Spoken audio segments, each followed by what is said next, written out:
बुलढाणा शहरातील खासगी रुग्णालयात काम करणाऱ्या एका 32 वर्षीय नर्सवर 23 वर्षीय तरुणाने बलात्कार केल्याचा संतापजनक प्रकार समोर आला आहे।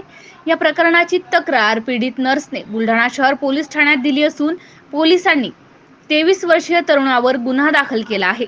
विशाल गजानन बोराळे, राहणार जुनागाव, बुलढाणा असे या वासनांध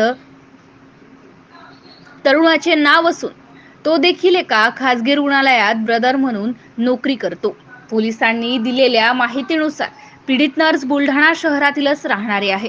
पीडित नर्स आणि आरोपी विशाल 2020 मध्ये शहरातील एका हॉस्पिटलमध्ये नोकरीला होते। तिथेच दोघांची ओळख झाली आणि त्यातून मैत्री निर्माण झाली। त्यानंतर दोघांचे एकमेकांच्या घरी येणे जाणे देखील सुरू झाले। पुढील काळात विशालने तिच्या इच्छेविरुद्ध तिच्याशी शारीरिक संबंध प्रस्थापित केले।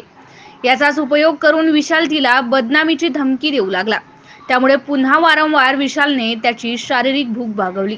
पीडित नर्सच्या मुलांना जीवे मारून टाकीन अशी धमकी देखील विशालने दिल्याचे पीडित नर्सने तक्रारीत म्हटले आहे। तक्रारीवरून पोलिसांनी आरोपी विशाल विरुद्ध गुन्हा दाखल केला असून यात अॅट्रॉसिटीचे कलम देखील समाविष्ट करण्यात आले आहे। या प्रकरणाचा अधिक तपास बुलढाणा उपविभागीय पोलीस अधिकारी करीत आहेत। MCN न्यूज मराठी करिता रवींद्र शेगोकार, बुलढाणा।